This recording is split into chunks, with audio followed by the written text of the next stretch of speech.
Meditations with Ryan Slomak.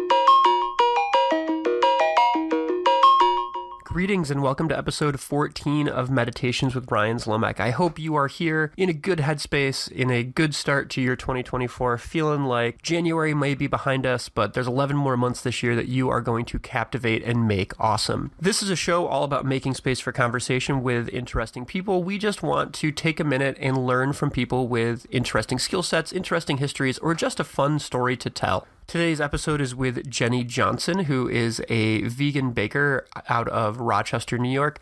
She is also a really talented photographer and a DJ. So we're going to sort of tackle the creative process from all three of those angles, from still image to music to baking, and where that overlap is. This is a great conversation about the creative process, about research and development with food, about failure, about moving forward, and about constantly reinventing yourself. So without further ado, here is Jenny Johnson.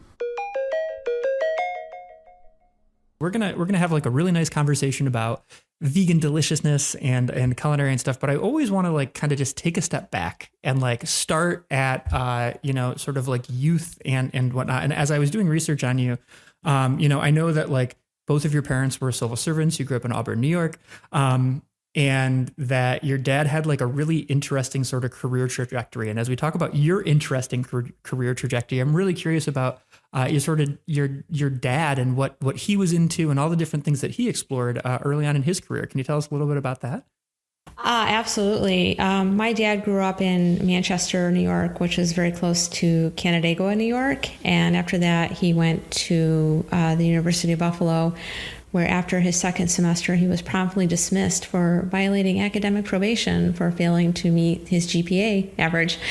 And that set him on a path of kind of exploration and like experimentation.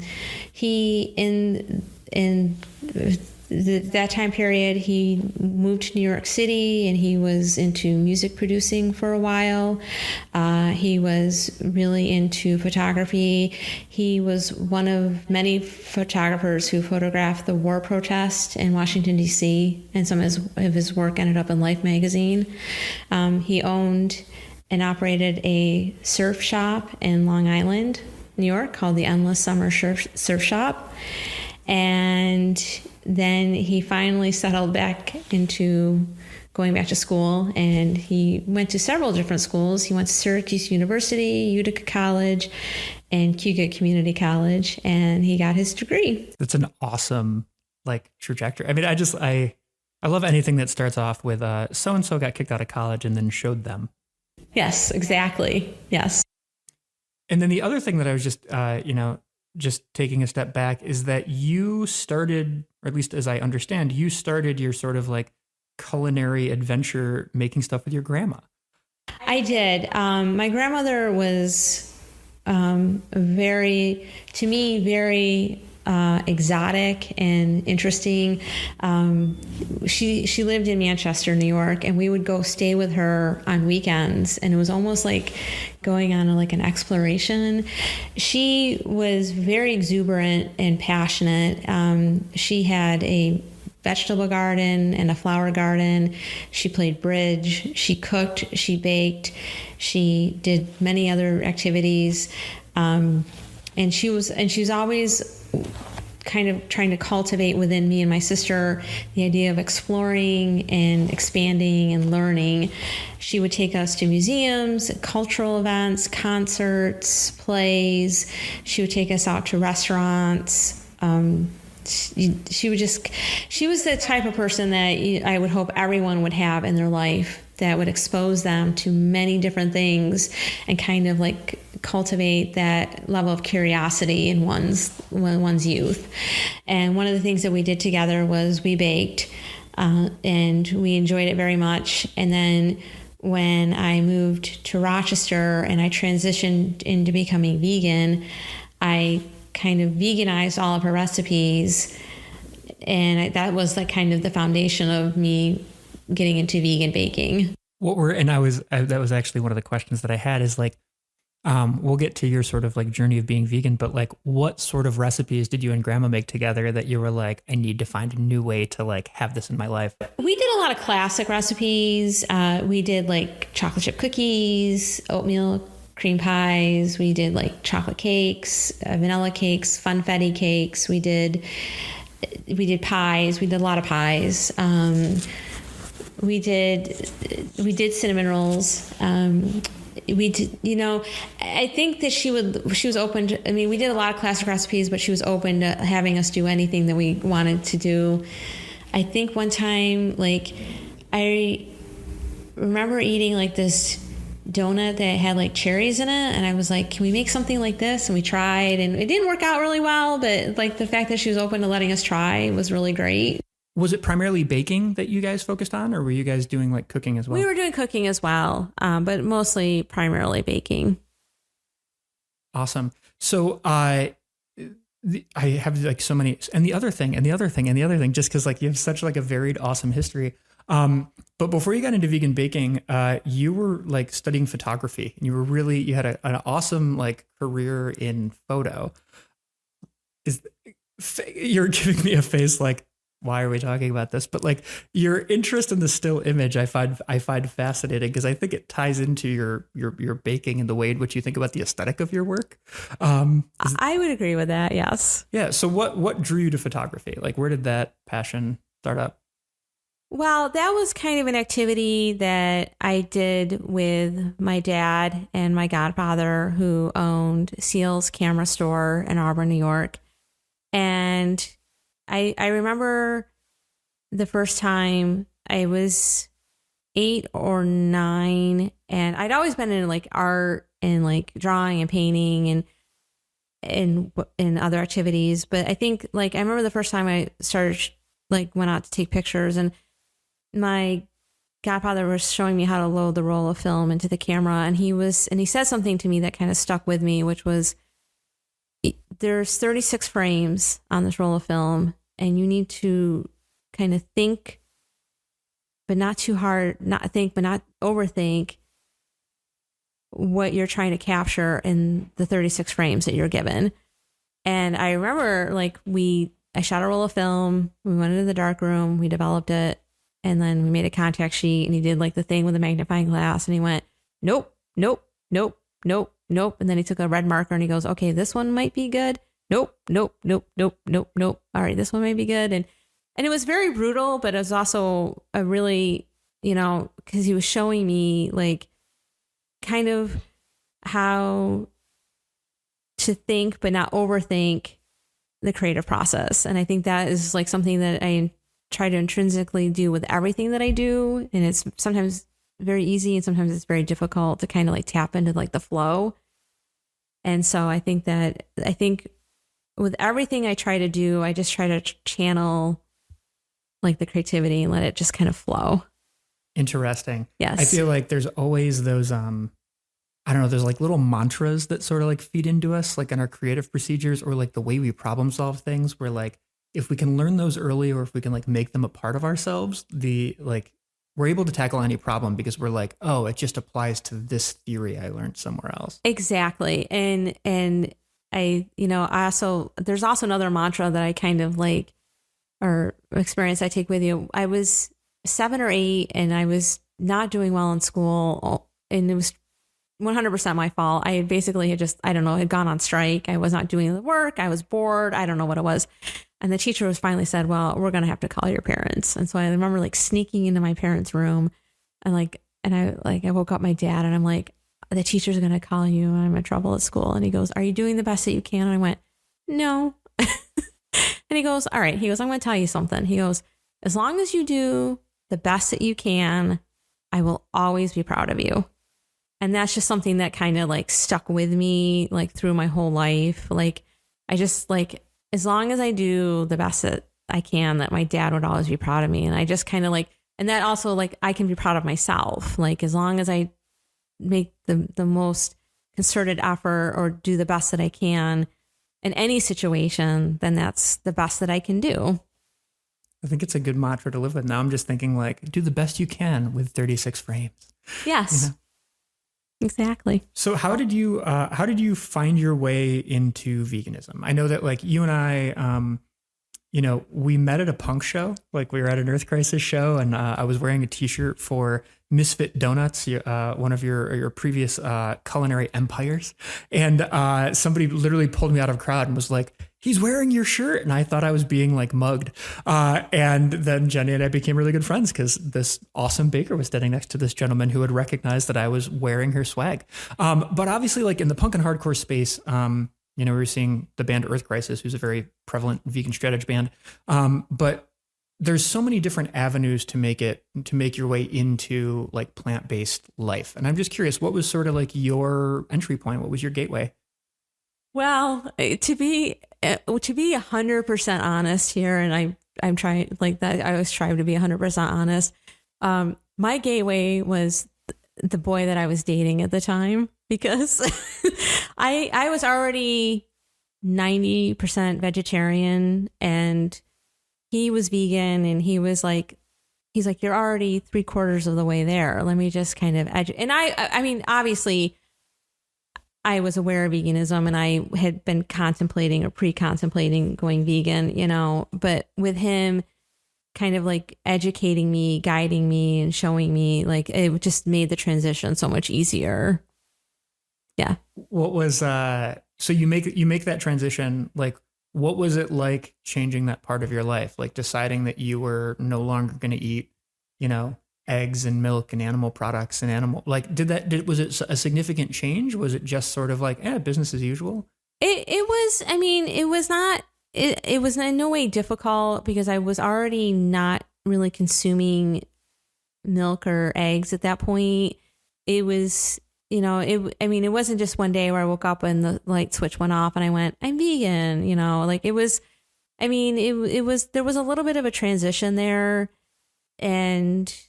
but it was not, it was a very short transition. And, and once I went completely vegan, I like literally like a light switch went off and I was like, this is the way. This is absolutely 100% the way to go. And my hope is, and one of the reasons that I am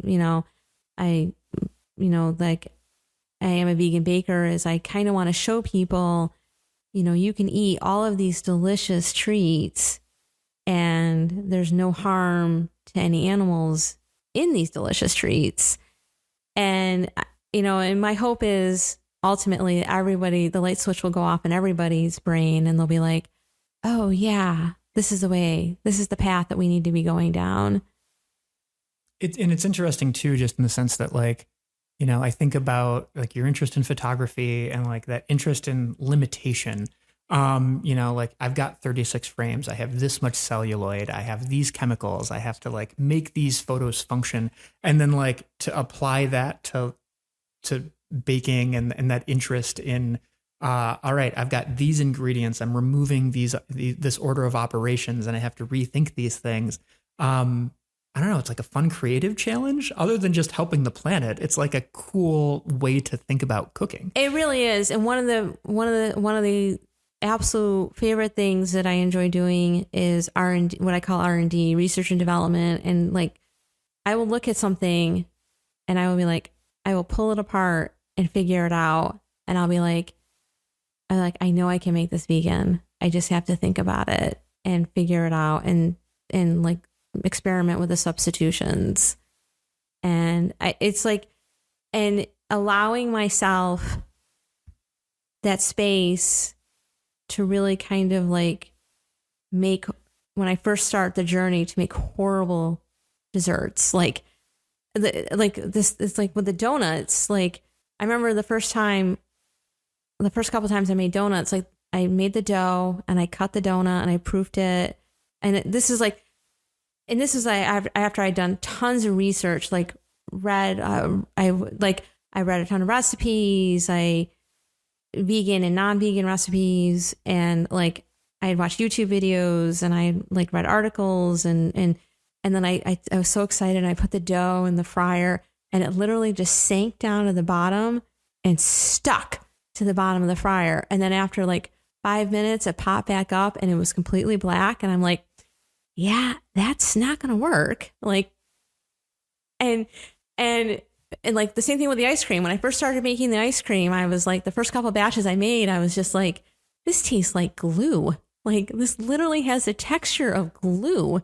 And I was like, okay, let's just look at the notes, because I'm very fastidious. I take very elaborate notes and documents and like temperatures and like times and quantities and grams and whatnot. And I was like, okay, we'll figure it out.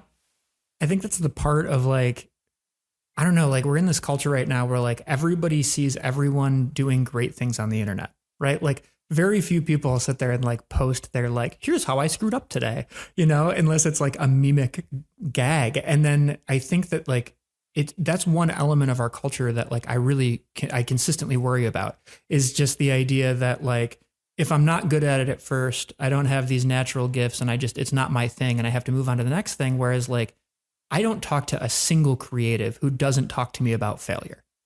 Failure is definitely part of the process. And I think that through some of my worst failures have come some of like my greatest successes, you know, because it's like you learn more from your mistakes than you do from your success. And I apply that to not only like the creative things that we produce, but also life in general. Absolutely. But it's more fun when it's applied to donuts. Well, donuts and ice cream and other treats. Yes. So my first awareness of you, I wasn't aware of, which I just is beautiful. And like as I reflect on my own life, some of my favorite moments are like something happening and then years down the line, I get clarification of it. So I'm going to embarrass you for a second. And I don't remember if I've told you this story or not, but, a friend and I were coming to visit. I've been involved with a summer camp for kids with cancer and blood disorders for a very long time. And we were coming to visit a kid who was in hospice and was really like struggling at the end of his years, at the age of 7 or something. It was like this horrible, horrible day. And went to my friend and I, who had come up, went to Owl House after. I was like, we need something to bring us joy. Like I know I've had a good meal here. And for those who are out of town, Owl House is sort of like a higher end restaurant in Rochester that focuses on kind of like modern cuisine, but is historically has been very vegan and gluten-free friendly. And we had this meal that was really good. And I was like, it's a dessert day. And we ordered these chocolate truffles, and these chocolate truffles come out. And like still to this day, as like me and my friend talk about it, it's like, yeah, like that was awful. But like those chocolate truffles like really just transformed the whole day. Like it was like a way for us to like eat these things and then just all of a sudden just like reflect on like how horrible the situation was, but like how like these little beautiful things kind of stand out to us. And then flash forward to, we were doing some interview prep months ago, and I was unaware that you were the one who created a number of these dessert recipes for Owl House and had created this chocolate truffle that has stayed with me for 10 years. Yes, that was me. It's really funny how I got a job at the Owl House. I was hired to shoot the Halloween party in 2012. And the same night that the Halloween party was happening, Hurricane Sandy hit. And I kept waiting for Jeff, the owner, to message me to say, we're canceling the party. And he never did. And like my boyfriend's like, I don't want you driving down there in this weather. It's raining sideways or 60-mile-an-hour winds. I'm like, I was hired to do a job. I have to go. And I showed up and there was like 3 or 4 people at the party and they all worked there. And so I set up my photo booth and I like eventually some more people showed up. I don't think as many people showed up as they had expected. And so I was talking to Jeff, the owner, and I was like, and I never really had a chance to talk to him before. And I was like, I said, my boyfriend and I are eating here 2 to 3 times a week and we love the food, but your desserts suck. You have the same 3 desserts and they just like, and you never change them. And he goes, do you know anybody that can do better? And I'm like, yeah, me. So they gave me like a trial run, and then then they hired me and I worked there for almost a year. And then I just kind of was like, at that point, I realized I wanted to branch out a little bit. And so then I went on to rent my first commercial kitchen and open Pudgy Girl Bakery. It's insane. Had you prior to, I mean, obviously, you know, we know that you and your grandma were the greatest bakers in the universe. Like there's no argument there. But had you had commercial culinary experience prior to doing the Owl House gig? One summer, for a very brief period of time, I worked at the Owasco Country Club, and that was it. That was it. Fascinating. Yes. I had never worked in a kitchen before. What gave you that confidence and knowledge that you would have the skills that it took to be able to like up their game? Because it's not like you're stepping into like McDonald's and you're like, hey, McDonald's pies are only okay. I can make a better McDonald's pie. I mean, you're stepping into a place that like has a certain prestige to it. And obviously you have rapport with them. But like, what made you feel like you were prepped for that type of opportunity?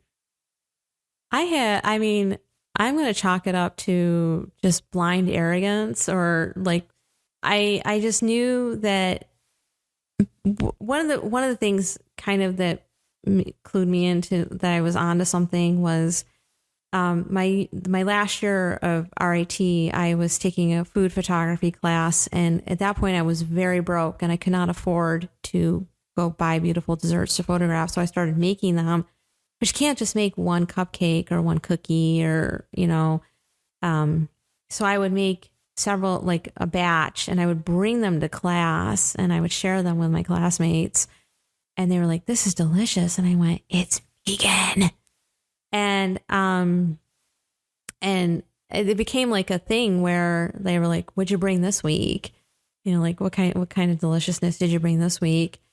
And I think that, I mean, and also it was, you know, I needed, at that point, it was more of a need than a want, because I was a freelance photo assistant and I was broke and I needed to make money to pay my bills. And this job offered me a lot of flexibility with my schedule so I could still do the freelance photo assignments. And then it just, you know, it worked out really well. And it kind of gave me that stepping stone that I needed to learn how to like batch up like desserts so I can make larger quantities and to be shown how to work in a commercial kitchen. And I credit a lot of that to Brian Van Etten, who was the head chef at the Owl House at the time, and then now is the owner of co-owner of Swillburger and Pizza Wizard. And he taught me a lot. And the guitarist for Marathon, one of my favorite bands ever. And the guitarist for Marathon. So yeah. Yeah. So I these are things that I don't know, so I'm stepping into this ignorantly, but like, were you making all the desserts at Owl House? Were you using their kitchen, or were you making them offsite and bringing them there? It was a half and half mixture. Their kitchen is very, very small, and but for the most part, I was using their kitchen, and then I was doing somewhat offsite. Yes, they had a very. I don't know what the kitchen setup is now. Their kitchen was teeny tiny when I worked there. I mean, it's literally for a house. Yeah, it's literally a converted house in sort of I don't know, just like a little neighborhood. Yeah, it's just off of Monroe Avenue. It's amazing. And I guess, you know, it's one thing I'm just curious about, like, this is obviously like your first step into thinking about wholesale, thinking about like quantity and how much people are going to be consuming, and coming up with those equations and numbers. And you know, the whole, like, I was today years old when, like, I'm pretty sure I was like in my like late 20s when I understood that, like, oh, not all restaurants make their own desserts, which I think broke my heart a little bit. I was like, oh, like this place that I'm associating with, you know, it's not made here. It's not really their thing. They're getting it from somewhere else, and I need to figure out who makes it. How did you kind of figure out like those ebbs and flows of, okay, we need X number of desserts.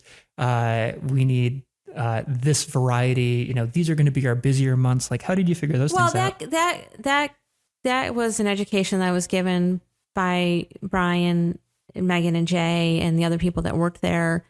I obviously knew like the holidays were going to be a higher demand for, especially Valentine's Day, which was crazy. It was my first Valentine's Day working in a restaurant. I was like, oh my God. And I mean, it was just, but I mean, you know, it was Owl House is even though they do a lot of business, it's kind of a smaller restaurant. It's not like turn and burn, like TGIF Fridays or something like that. But, you know, and also what was great about that experience was they let me kind of like experiment. Like, you know, I'd come up with an idea, you know, I would either make it ahead of time or run the idea by Jeff or Brian. I would like, hey, let's do pies in mason jars. Like, I love this idea, you know, it's very homey, you know, that kind of thing. And they would just be like, okay, do it. And I was like, all right. And, you know, like, obviously the weekends would be busier than during the week, you know, and it was kind of like a, you know, like a learning curve. And it was also just kind of like experimentation of what worked and what didn't work. Not everything worked. Awesome. Well, that's half the fun. I want one little piece of guided imagery before we start talking about Pudgy Girl, which is, can you just like make our mouths water? Like, what kind of desserts were you making for Owl House? We talked about the truffles. We talked about pies and mason jars. What are the kind of things did you experiment with at that time? That's kind of where I introduced the chocolate mousse pie, which I'm still pretty well known for. I still do those every Thanksgiving and Christmas. And that was the first place I introduced the vegan cheesecake to. Like, I was doing the truffles, the pies. I was doing like full size carrot cakes there, and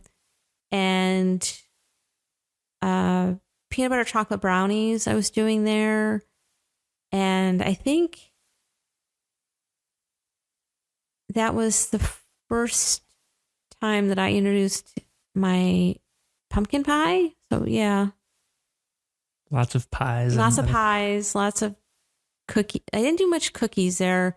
I did cakes. I remember doing the first time the strawberry cake that I still do, that I modified the recipe a little bit, but yeah. So you just literally unlocked a core memory as I forgot about those cheesecakes. I remember eating one on New Year's Eve once. It just like blew my mind. So you eventually leave Owl House and go off and start one of your many awesome excursions with Pudgy Girl Bake Shop, which was mostly wholesale and special orders, right? And you started it in 2013, if I understand. Yes, I found a commercial kitchen on the corner. It was in a storage building that had previously been a nursing home, and they converted all of the rooms upstairs into storage units. But there was this very large commercial kitchen there that had a dining room attached to it. And it was very strange, but it worked. And when I first started sharing it, I was sharing it with a caterer, and then eventually another business moved in, and I would work out of that kitchen, and there was no storefront at that point. I was doing a lot of wholesale, special orders, and stuff for different restaurants and storefronts here in Rochester. And then that eventually led to, that's where I perfected the donut recipe. And the last summer that I was in that kitchen, I was also doing the Southwest Farmers Market, where I introduced the donuts. So awesome. And how, like, what were the sort of like life lessons that you picked up running Pudgy Girl? I mean, you're completely out on your own. It's all you. I think the most important life lesson I learned from that experience was be very, very careful with business partnerships, because one of the reasons that Pudgy Girl the main reason that Pudgy Girl had to close was I got into what looked like a good business partnership with an investor, and it turned fairly sour fairly quickly, and it led to the demise of eventually led to the demise of the business. And so, I mean, and at the time it was devastating, but then it just showed me that something better could come out of that experience. So yeah, that was the most important lesson I learned out of that particular experience. And it's funny because this is our, to the listeners at home who are already jealous that I get to hang out with Jenny, we got vegan pizza before this at a place called Squatcho's, which was really good. And while talking about that, we were talking about other local businesses in Rochester. And this is our second conversation today about just the importance of those partnerships and like making sure that you really are able to like vet out who who you're working with and what their values are and all that. And I mean, I think it was part, once again, it was, it was almost 10 years ago. And I think I was much more naive then than I am now. And it goes back to, if it looks like it's too good to be true, it probably is too good to be true, And so I think that it's just important to, like, if you, one of the piece of advice that I can offer anybody that's going into business is, like, if somebody approaches you and they want to be part of your business, whether they want to be a silent partner or like be more of an active partner, just make sure that your visions align and basically,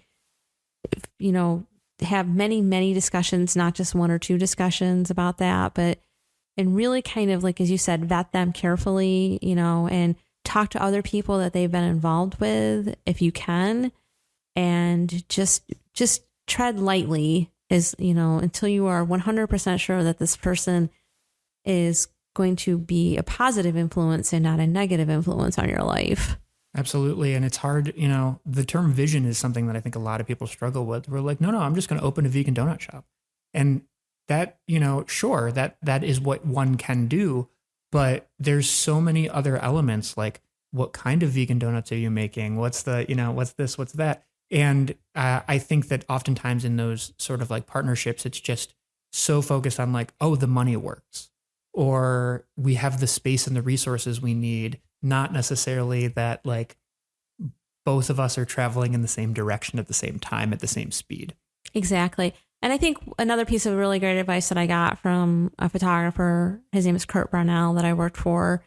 And I remember this just about every single day. And he said this to me. He goes, because he's self-employed, obviously, as a freelance photographer. And he goes, Jenny, nobody will ever care as much about your business as you do. Nobody.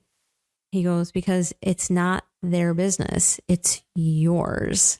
And you have to be very careful and curate yourself very carefully, and everything you do has your name on it. You have to remember that.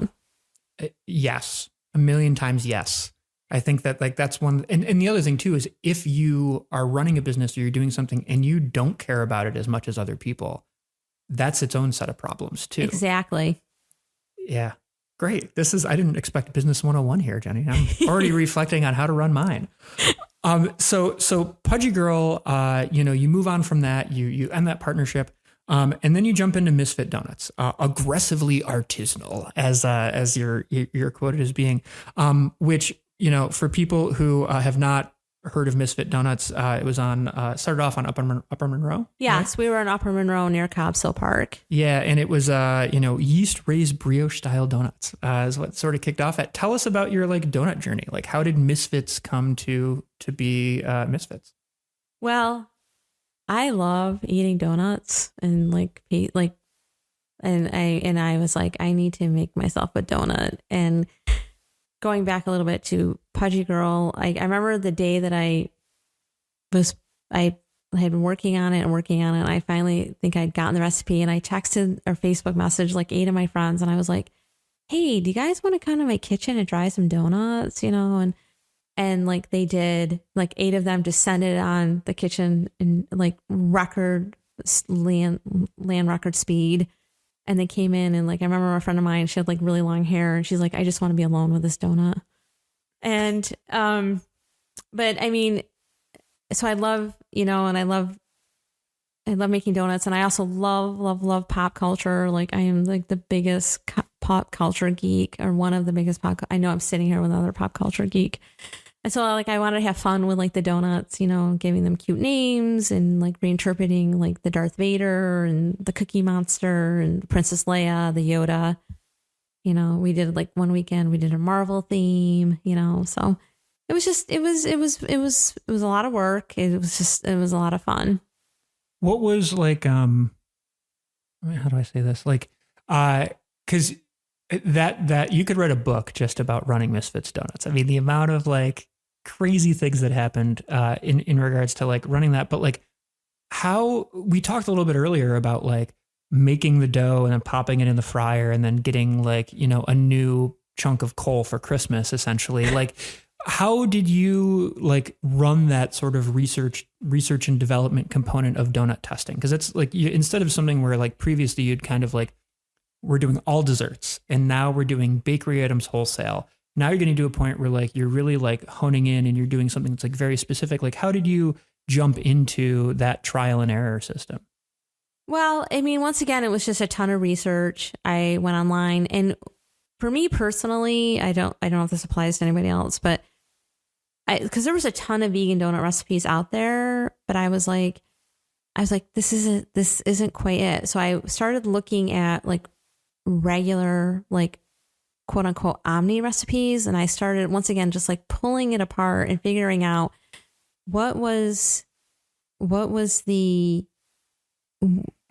how are they doing it, and how can I replicate that but make it vegan? And at the same time that was happening, there was a discovery made in the vegan community called aquafaba, which I'm not sure if you're familiar with, but I'll kind of run it down for you.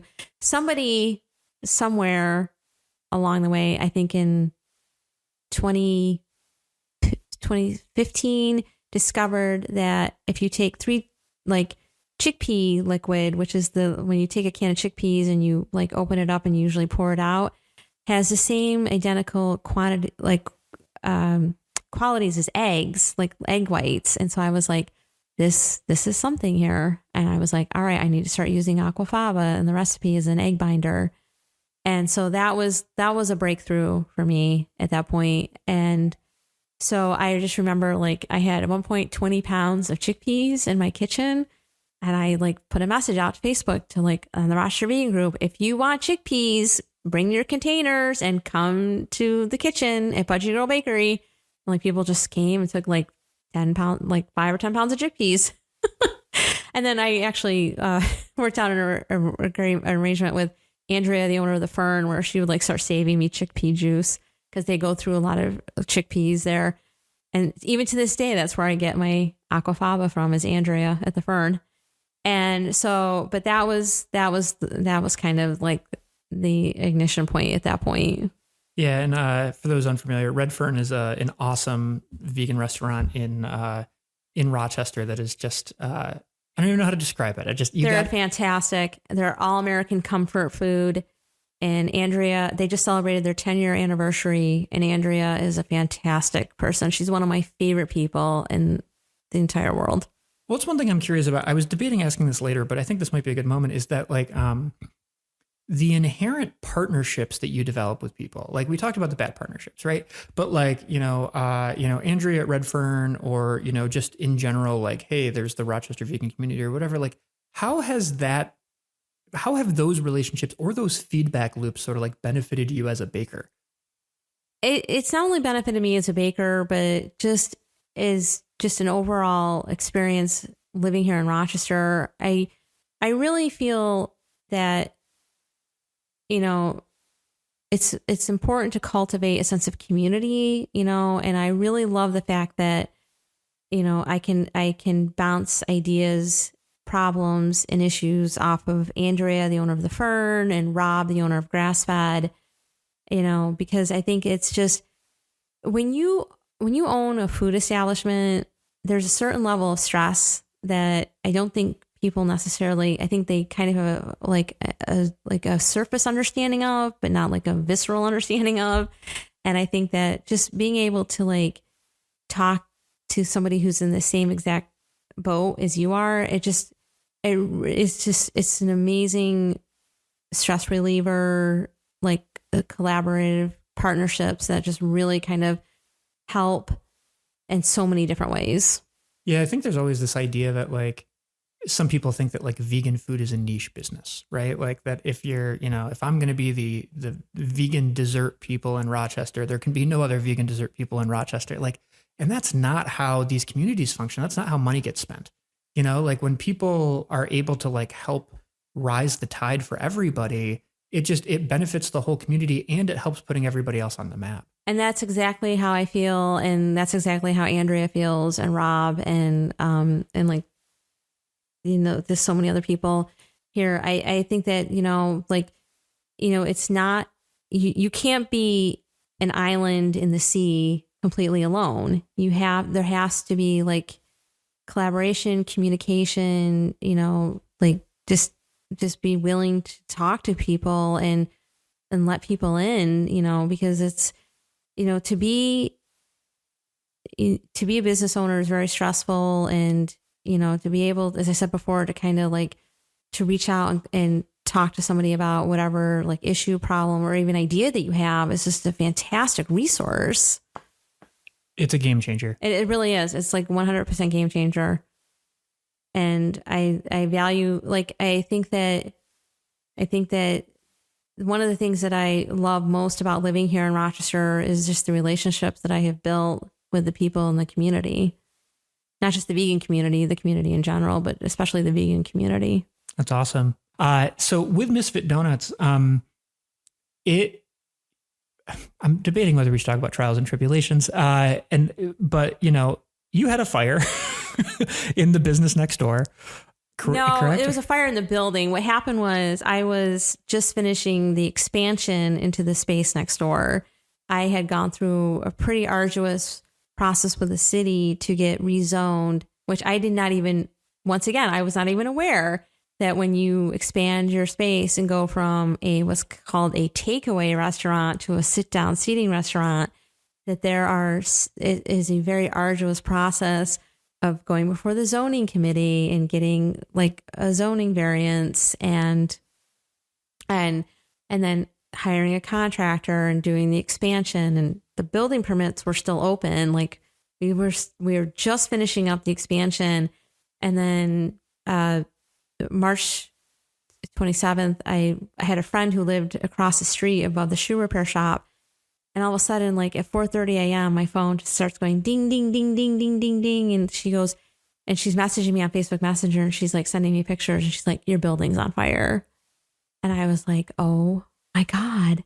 And I immediately run down there, and I'm watching this happen. And I think that I kind of just went into shock, and like, I just like, it was like my friend of mine took me into her apartment, she's like, let's just stay up here for a while because we don't want to get in the firefighters' way. And then that morning I showed up around 4:45 a.m. and around 9 a.m. I was there when the fire representative told the building owner and the building maintenance manager that it was arson.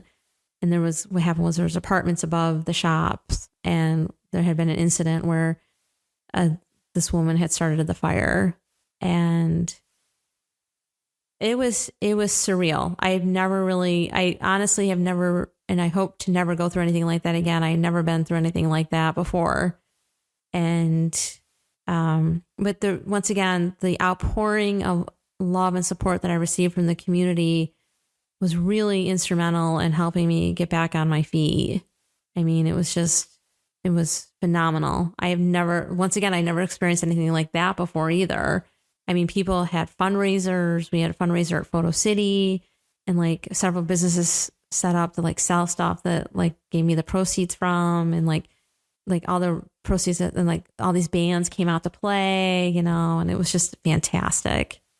And I can't tell you how thankful I am that you guys were able to find a new location and get going. And then, as we talked about earlier, get somebody else in your old location and make sure that like benefits you. But like, I can't, like, one of the questions I have here that I was like thinking about is like, how do you think about like rebuilding yourself? Cause like in that instance where like you've worked so hard to accomplish A, B, C, and D, and then all of a sudden, like, call it an act of God, call it, bad luck, call it like, I don't know, rolling the dice the wrong way, like something completely out of your hands, just like cuts your business in half, right? Like it destroys it. Like, how do you like force yourself to like attain new perspective and push forward? Like, what is your strategy for that? Well, I mean, I definitely kind of turtled at first. Like I just kind of coiled within myself. And then a friend of mine was like, he's like, this is, he's, and this is a friendship that I value very much because he's very sage and he offers like the best advice to me when I need it. he's like, this is a fork in the road. You can either, you can either reopen it, you can get up, brush yourself off and like pick up, or you can just kind of like call it a day, wipe your hands and just be like, I'm done.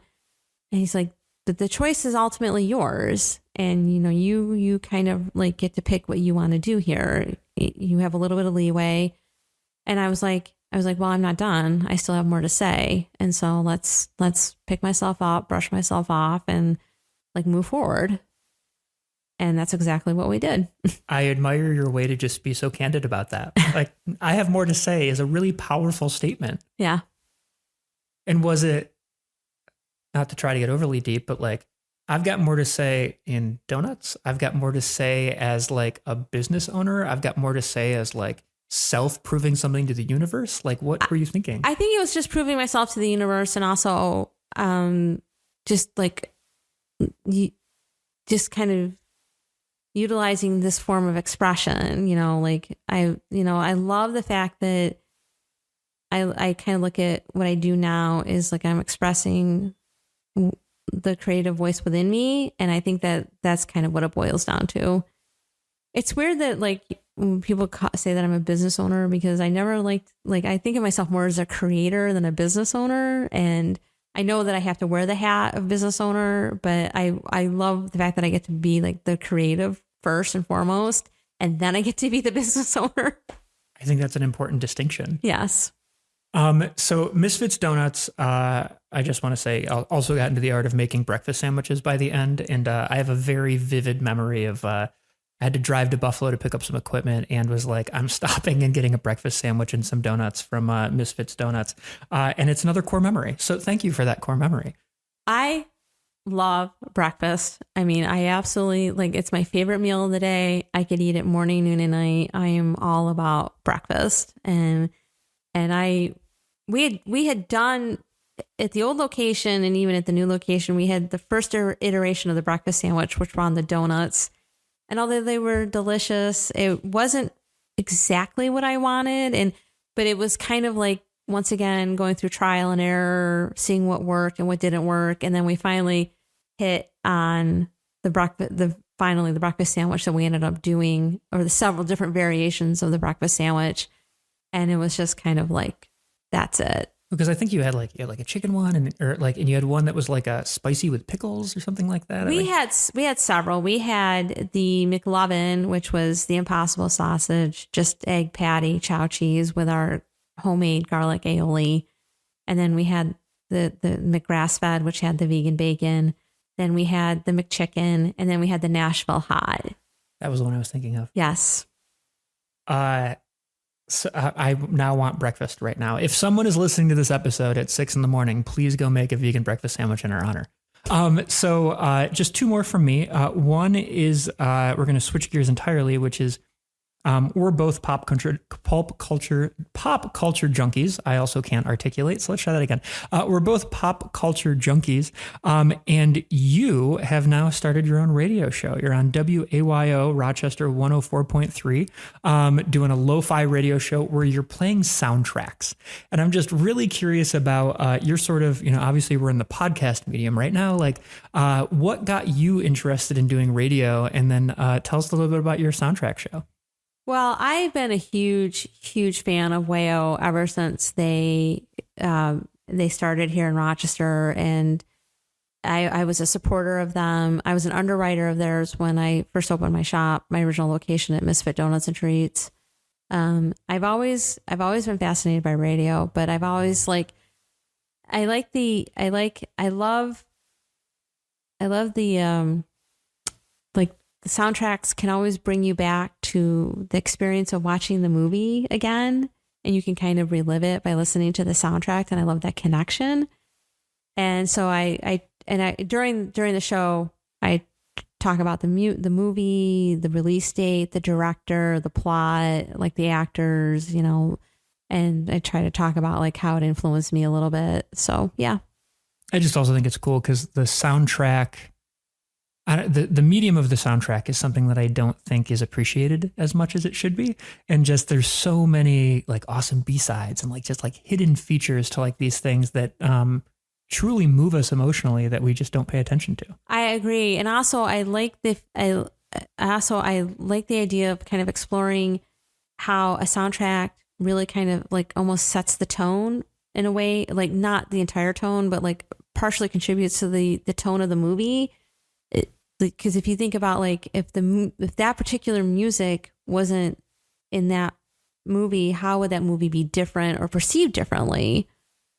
Yeah, when I'm teaching like audio production or when I'm teaching production of any kind, I always like teach my students that like the video can be almost anything, but the audio is the part that like is probably the spine of the entire piece. And if your audio doesn't work, no one's going to react to it. It's, no matter how powerful your imagery is. Because it resonates and reinforces the video, like the visual of the piece. What are some of your favorite soundtracks to share with your audience?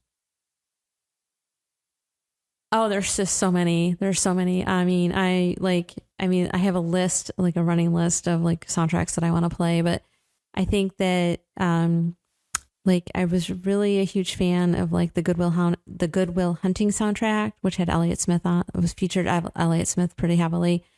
Like the Basquiat soundtrack was a lesser known movie. It came out in 1996 about Jean-Michel Basquiat. I just played the Priscilla soundtrack, which is the new Sofia Coppola movie that is about Priscilla Presley. Just about all the Quentin Tarantino soundtracks. All the John Hughes soundtracks, like love them.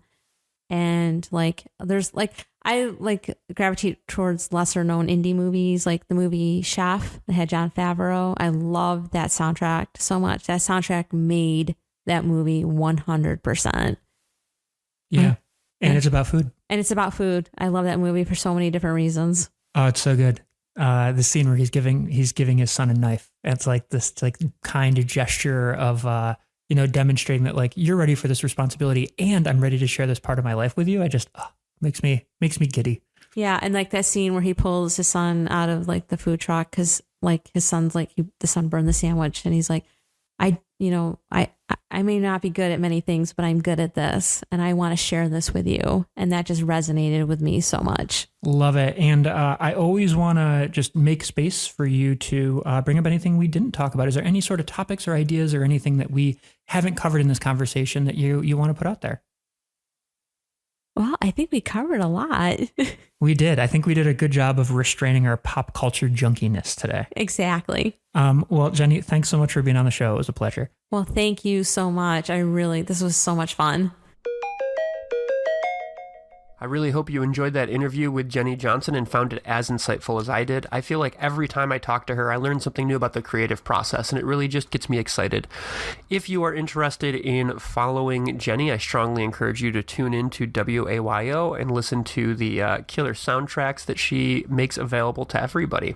If we move ahead to our next episode, episode 15 will be dropping on Valentine's Day, and I know that's a day that is fairly controversial, and people always think about how alone you might be in the universe, or you sort of rethink your relationships, or you just really appreciate those who are around you. We are going to use this as a unique opportunity to focus attention on ways to help others. We will have Daniel Spoler on the show. Daniel is the founder and president of Project Pinball. Project Pinball is a charity that puts pinball machines in children's hospitals to make sure that kids and families and doctors and nurses have something else to focus their attention on other than the trauma that is being experienced with these sort of different medical treatments. So if you are interested in learning about Project Pinball, understanding how charities operate, how they start, how they function, this will be a really great, insightful conversation for you. So tune in to Meditations with Ryan Zlomek on all your favorite podcast apps on February 14th for that interview with Daniel Spoler. If you like what you hear, please rate, review, and share the show. You can also follow me on Instagram and Facebook at The World of Ryan Zlomek. I promise it's a fun time over there in social media. Thanks for all that you do. Please remember to make space for conversation because you just might learn something.